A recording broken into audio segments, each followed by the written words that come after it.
Elhamdülillahi Rabbil alemin ve salatu ve selamu ala Resulina Muhammedin ve ala alihi ve ashabihi ecmain. Allah'ın selamı, rahmeti, bereketi üzerinize olsun aziz ve muhterem izleyenlerim. Bir Kur'an iklimi programında yine birlikteyiz ve Enfal suresi üzerinde sohbetimize devam ediyoruz. Ve geldiğimiz ayeti kerime Bismillahirrahmanirrahim. Ya eyyühellezine amenu İzâ lagîtumullezîne keferû zahfen felâ tuvelluhumul edbâr.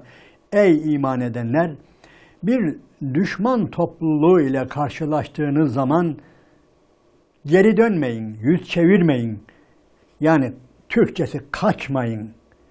Kim eğer böyle yaparsa iyi bilsin ki gerçekten eğer kim arkasına dönerse, kaçarsa ki burada bir istisna var. Allahu Teala'nın gazabı, Allahu Teala'nın azabı ile tehdit edilmektedir. Muhterem izleyenlerim, bu ayeti kerimenin kelime kelime anlamına geçmeden önce her zaman yaptığımız gibi bir şeye dikkatinizi çekiyorum. Allahu Teala burada bir İslam devletine hitap ediyor veyahut da devlet olmuş Müslümanlara hitap ediyor. Veyahut da disiplinli, liderleri olan, orduları olan, savaş gücü olan bir topluluğu muhatap alıyor Allahu Teala, öyle değil mi? Yani sıradan Ahmedi, Mehmedi bireyleri değil de karşısında Allahu Teala'nın, hatta surenin geneli de böyle, Tevbe suresi de böyle, Kur'an-ı Kerim'in büyük bir kısmı böyle ama özellikle şu okuduğum ayeti kerimelerden birinci çıkaracağımız anlam budur. Allahu Teala burada disiplinli, lideri olan, başkanı olan ve savaşmakta olan bir Müslüman topluluğu, yani bu devletten tutunuz da en azından devlete benzeyen, yani bir topluluktan bahsediyor Allahu Teala. Buradan şu anlamı da çıkarıyoruz. Demek ki Allahu Teala bizim böyle olmamızı istiyor. Yani öncelikle böyle olacağız ki, böyle bir topluluk olacağız ki bu ayet bize hitap edebilsin.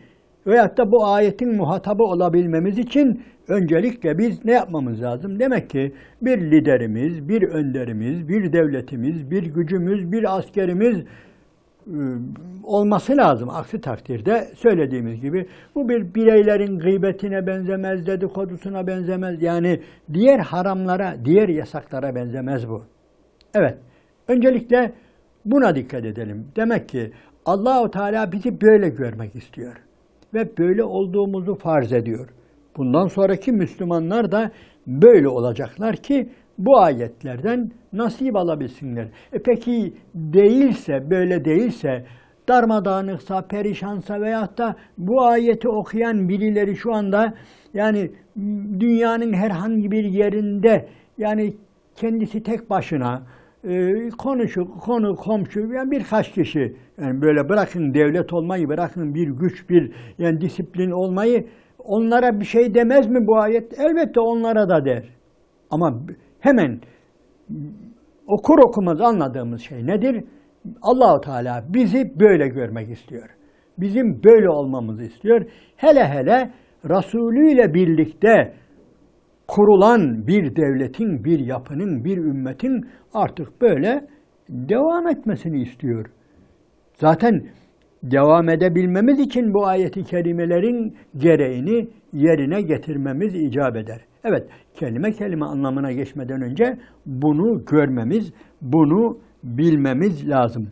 Evet, ya eyyühellezine amenu izâ lagîtumullezîne keferû, kafirlerle karşılaştığınız zaman zahfen. Buradaki zahf kelimesi büyük bir orduyu anlatıyor. Hatta bu zahf kelimesi Arapçada büyük bir kitlenin, büyük bir yani çok büyük bir topluluğun yürürken ayaklarının çıkardığı ses bu anlama geliyor.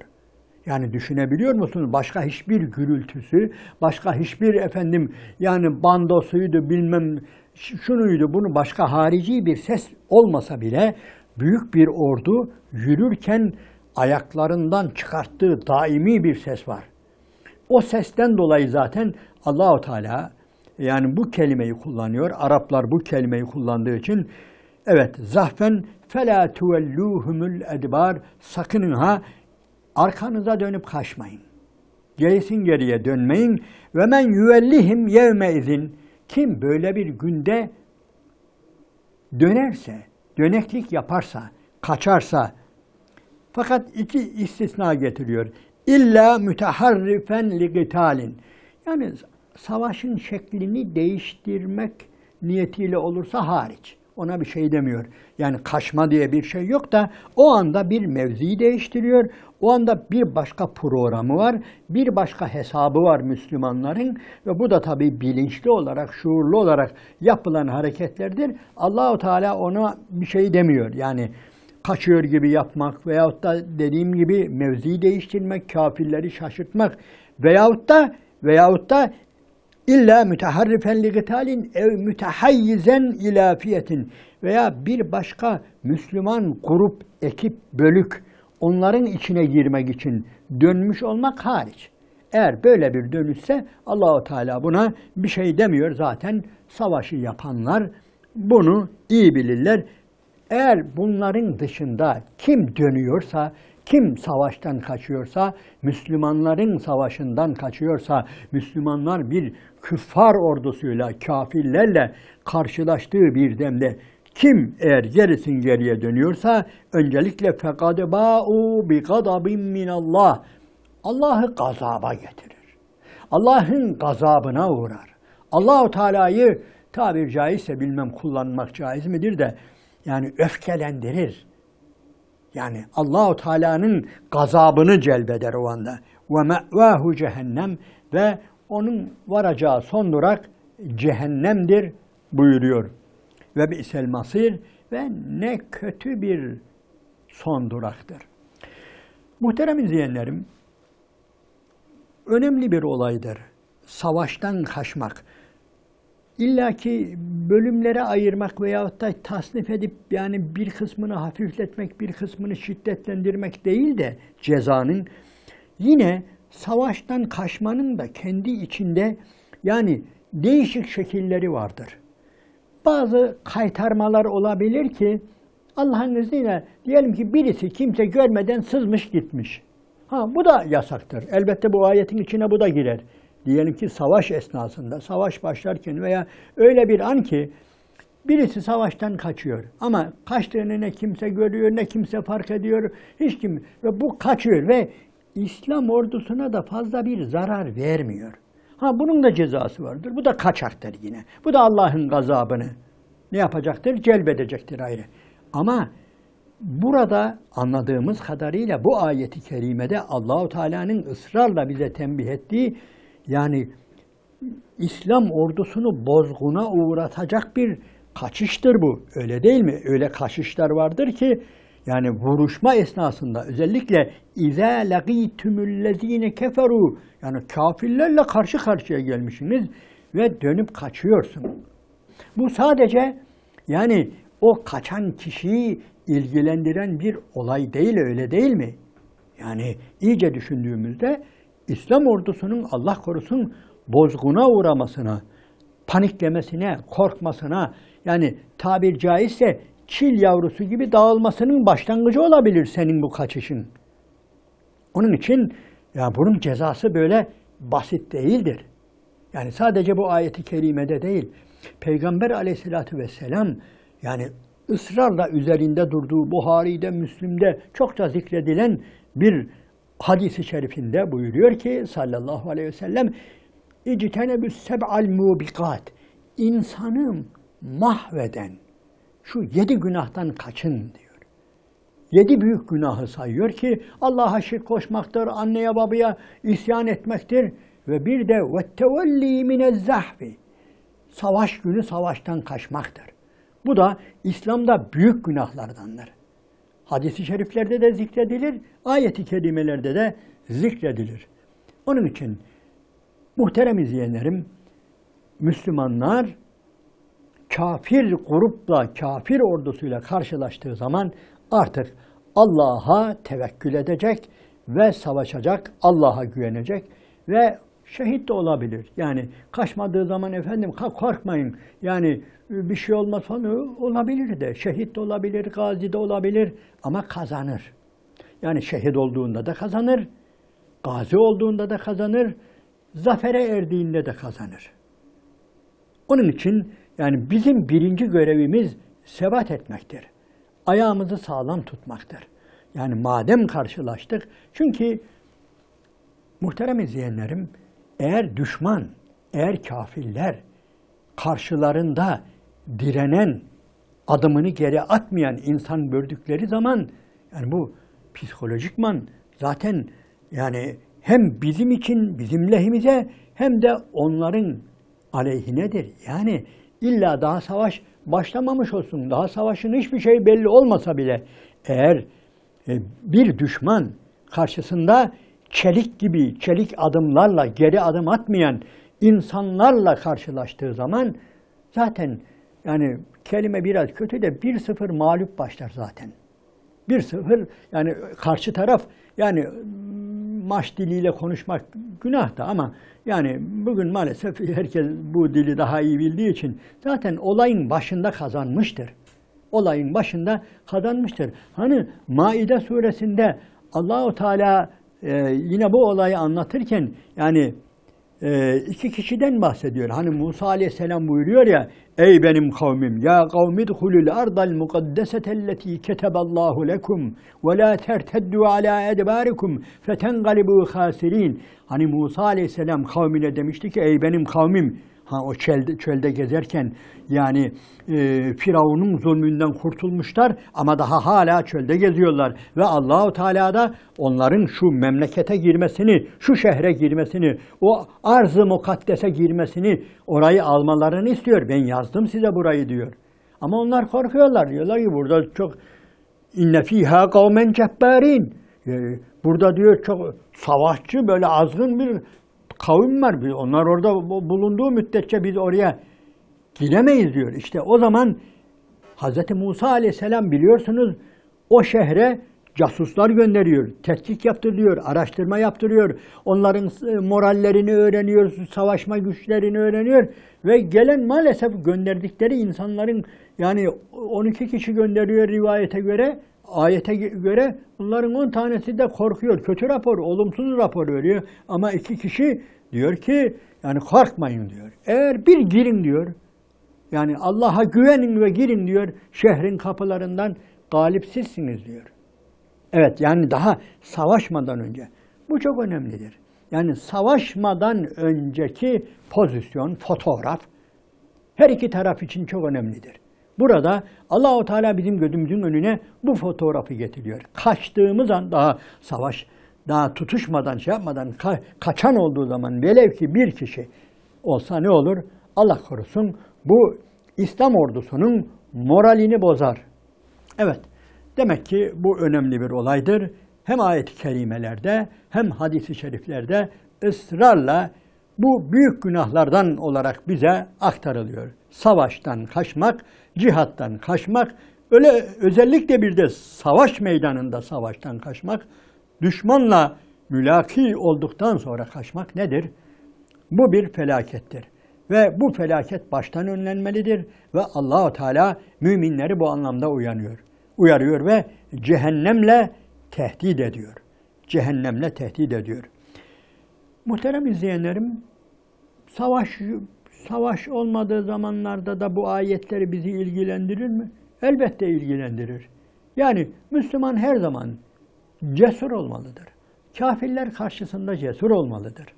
Yani illaki tamam bu ayet-i kerime başta da söylediğimiz gibi bir devleti ilgilendiriyor. Müslümanların devlet halini ortaya koyuyor. Öyle olmaları gerektiğini bize izah ediyor. Ama efendim böyle bir yerde yaşamıyorsak falan bizim alacağımız nasip yok mu? Vardır elbette. Nedir? Bir birey olarak bir zalimin karşısına çıkmış olabiliriz, öyle değil mi? Bir diktatörün, bir zalimin, bir arsızın, bir eşkıyanın, bir şunun, bir bunun karşısına da çıkmış olabiliriz. Ve ortada gerek kendi hakkımız olabilir, gerek başka Müslümanların hak ve hukuku olabilir. Gasp edilmiş, el konulmuş. Yani bir zalim tarafından, bir gasıp tarafından yani el konulan Müslümanların hakkı hukuk olabilir. Kendi hakkımız ve hukukumuz olabilir. Orada da zaten yani birçok sohbette dile getirdim hatırlarsınız.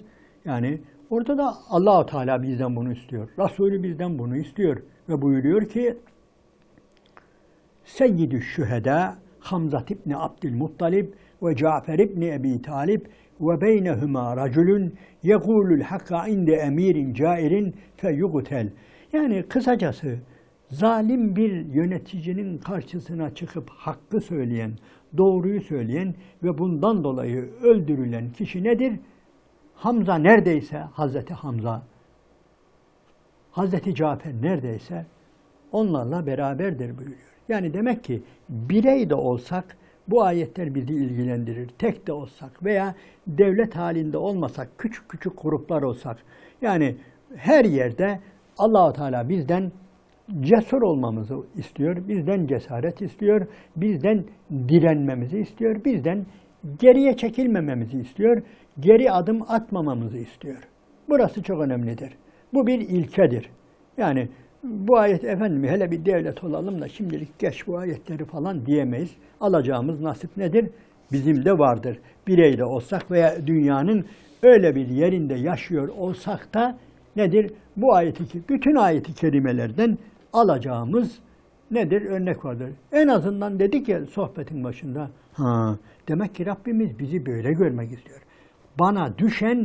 Bana düşen disiplinli, devlet halinde veya devlete benzeyen önderi olan yani وَلْتَكُمْ مِنْكُمْ اُمَّةٌ يَدْعُونَ اِلَى الْخَيْرِ وَيَأْمُرُونَ بِالْمَعْرُوفِ وَيَنْهَوْنَ عَنِ الْمُنْكَرِ.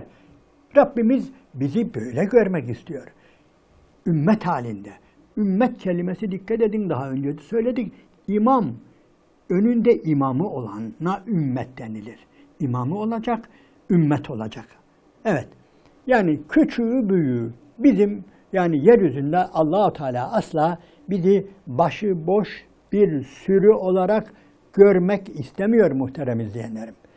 Allah-u Teala bizi bu dünyada dağınık, başıboş, başsız, disiplinsiz, böyle serseri gibi gezip dolaşan avare bir topluluk olarak görmüyor. Bu ne yapar? Allah-u Teala'nın gazabını celbeder.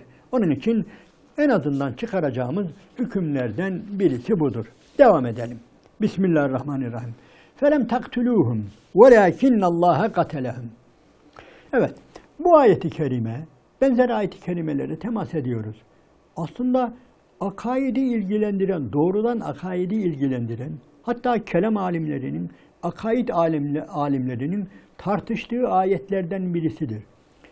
Yani öldürürken sen öldürmedin, atarken sen atmadın, biz attık diyor Allah-u Teala.